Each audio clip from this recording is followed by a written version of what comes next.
तर नमस्कार मित्रांनो, भाऊ बहिणींनो, पुन्हा एकदा स्वागत आहे माझ्या नवीन अशा व्हिडिओमध्ये।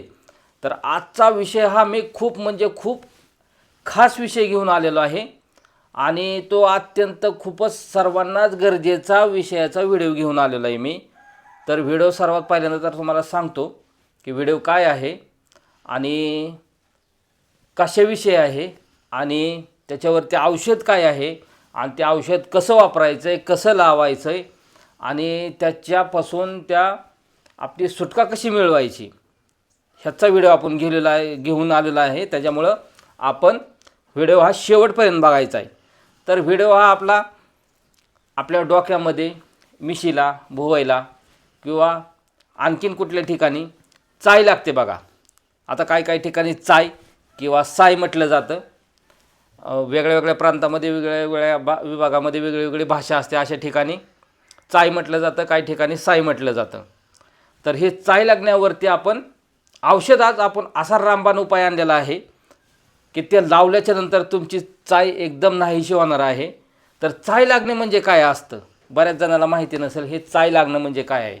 तर चाय लागणं म्हणजे समजा डोक्यामध्ये चाय लागली की त्या ठिकाणी आपलं जेवढं रुपया एवढं 2 रुपया एवढं असं मोठं त्याच्यापेक्षा मोठं असं टक्कल पडतं आणि तिथं केस वगैरे काही उगवत नाहीत बघा। त्या गोष्टीला आपण चाय लागणे म्हणतो। आपण काही औषध करतो, बरेचसे औषधं करून आपण दमलेलो असतो। शेवटचा उपाय म्हणून आपले औषध लावून बघा, तुमच्या तिथली चाय नाहीशी होऊन तिथं केस 100% उगवणार आहेत। तर चला मग सगळ्यात पहिल्यांदा तर ही चाय लागणे म्हणजे काय आणि चाय कशाने लागते हे सगळ्यात पहिल्यांदा बघू आपण। आणि त्याची वेगळी कारणं असू शकतात। तर ती कारणं काय आहेत? चाय लागल्याच्या नंतर आपल्याला काय होतं ते सांगतो तुम्हाला की त्वचा जी आपली असते, जिथं चाय लागलेली असते ती त्वचा आपली कोरडी पडते। आणि ही कोरडी कशामुळे पडते?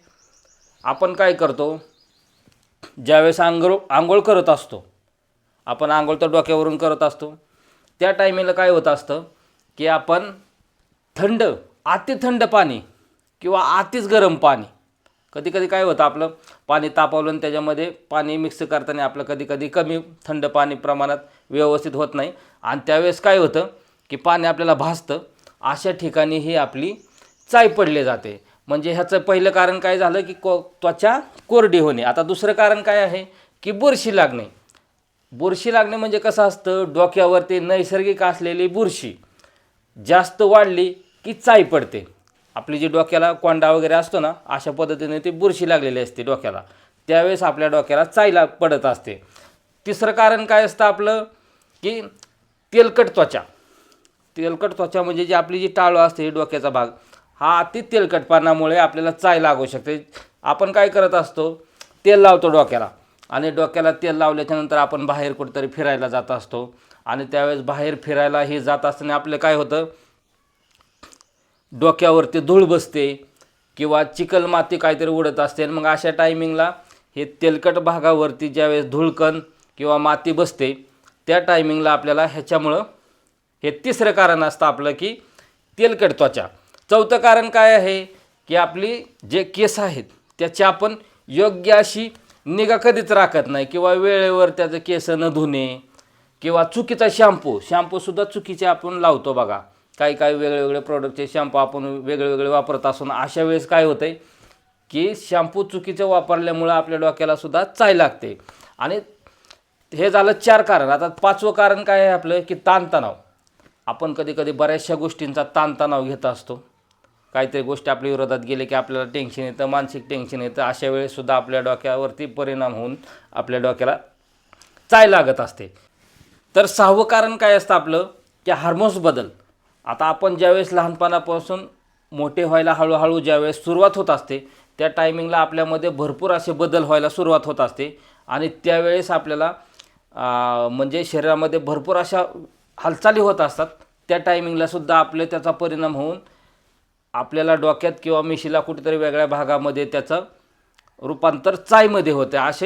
अशा पद्धतीने चाय लागते बघा। आणि दुसरं म्हणजे ॲलर्जी असते। बऱ्याच जणांना ॲलर्जी पण असते बघा, शॅम्पूची असते, साबणची असते, तेलाची असते, म्हणजे वेगळ्या पदार्थाची कुणाला काही नाही काहीतरी ॲलर्जी असते। मग अशा टायमिंगला शॅम्पूची, साबणाची किंवा नैसर्गिक तेलाची ज्यावेळेस ॲलर्जी असते अशा टायमिंगला सुद्धा आपल्याला चाय लागते.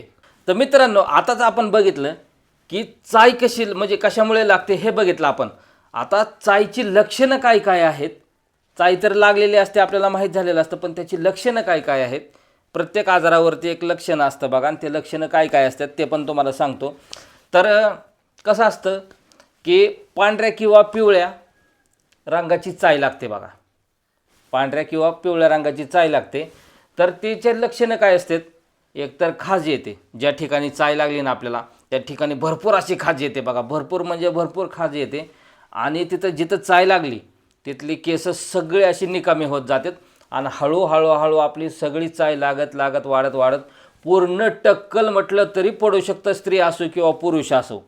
तर अशा पद्धतीने हे चाय लागली जाते. आणि दुसरं म्हणजे काय आहे, आता आपल्या चायची लक्षणं बघितली आपण, तर चाय कमी करण्यासाठी आपण काय करायचं आहे हे पण तुम्हाला सांगतो. तर त्याच्या अगोदर मी तुम्हाला सांगतो की आता हे औषध कसं तयार करायचं आहे आणि हे औषध कशापासून तयार करायचं आहे. एकदम साधा घरगुती आपला साधा उपाय आहे बघा. आणि त्याने 100% वन औषधे आपल्याकडे उपलब्ध असतात. आणि त्या कुठं आपल्याला वनात वगैरे कुठं हुडकाय जायचे नसतात. तर हे आपल्या अवतीभोवती घराभोवती किंवा घरी पण असतात.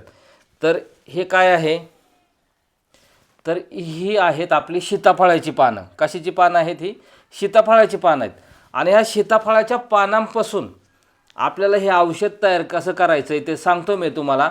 आणि ते कधी लावायचं आहे, कसं वापरायचं आहे, आणि किती दिवस लावायचं आहे आणि किती वेळा लावायचं आहे हे तुम्हाला सांगतो. तर हे बहुगुणी असं आपलं सीताफळाची पानं आहेत आणि त्याचं औषध आपल्याला तयार करायचं आहे.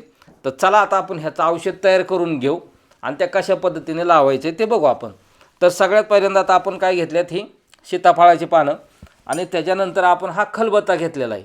तुमच्याकडे दगडी असेल तर दगडी अतिउत्तम आहे. जर नसेल दगडी तर तुमच्याकडे असा घरी खलबत्ता तर असतोच. आणि तुम्हाला एक सांगतो की हे पानं आपल्याला मिक्सरला लावायची नाहीत. अजिबात मिक्सरला लावायची नाहीत आपल्याला ही पानं. तर ही पानं आपल्याला अशी कुटूनच घ्यायची आहेत. आणि कुटून घेतल्याच्या नंतर काय करायचं ते सांगतो मी तुम्हाला. तर चला आपण आता ही जी पानं आहेत ते आपण ह्याच्यामध्ये टाकलेली आहेत. आणि हे आपण आता मस्तपैकी ही पानं कुटून घ्यायची आहेत आपल्याला. आणि किती पानं घ्यायची आहेत बघा, आपल्याला 10 ते 12 पानं घ्यायची आहेत बघा. लय नाही पानं घ्यायची. आणि तुमच्या जर चायचं प्रमाण जर जास्त असेल तर तुम्ही जास्तसुद्धा पानं घेऊ शकता. आणि कमी चाय असेल रुपया एवढी 2 रुपया एवढी किंवा थोडीशी जास्त, तर तुम्ही जास्त पानं घेऊ शकता. तर मग ही बघा अशा पद्धतीने आता आपण ही पानं कुटून घेतोय बघा. आणि एकदम आपल्याला ह्याचा बारीक एकदम जशी आपली क्रीम वगैरे कशी असते अशा पद्धतीने झालं पाहिजेत. अशासाठी आपल्याला हे काय करायचं आहे की हे कुटून घ्यायचं आहे बघा, एकदम बारीक.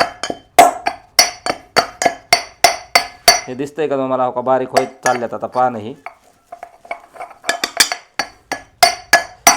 आणि मिक्सरला लावायचं नाही बघा. मी मगाशी सांगितल्याप्रमाणे आपल्याला फक्त ह्या खलबत्त्यामध्ये कुटून घ्यायचे आहेत. किंवा तुमच्याकडे दगडी असेल तर त्या दगडीने पण आपल्याला हे कुटायचे आहेत पानं.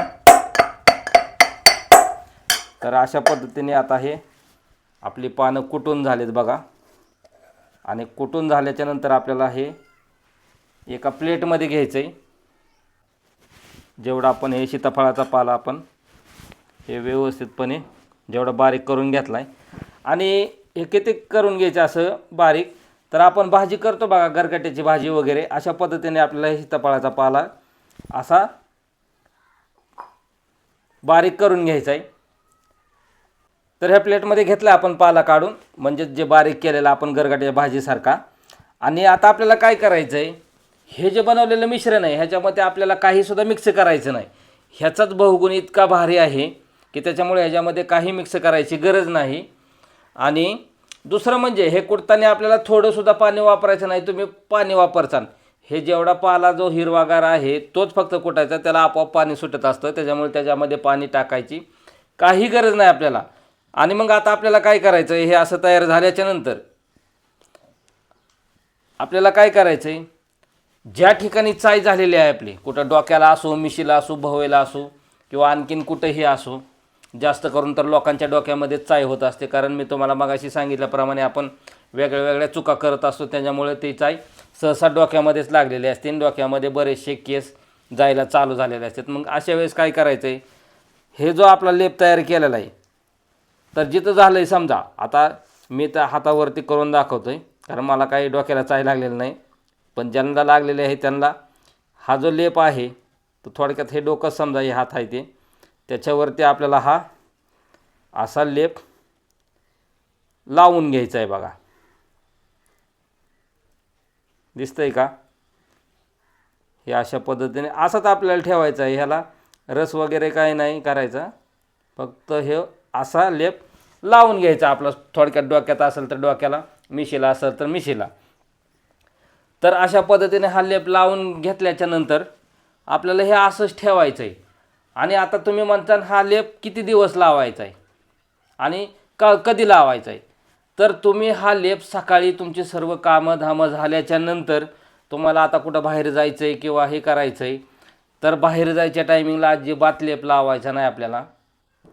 ज्यावेळेस आपण निवांत असेल आणि घरीच थांबणार आहे, आपण उन्हात जाणार नाही किंवा कुठं कामानिमित्त बाहेर जाणार नाही, अशा वेळेस किंवा धुळीत किंवा ह्याच्यात कुठं जाणार नाही आपण, अशा टायमिंगला आपल्याला हा जो लेप आहे ते डोक्यावरती कुठं मिशीला, जिथं आपल्याला जो चाय लागलेली असेल किंवा साय लागलेली असेल अशा ठिकाणी आपल्याला हे लावायचं आहे आणि आपल्याला घरात बसायचं आहे.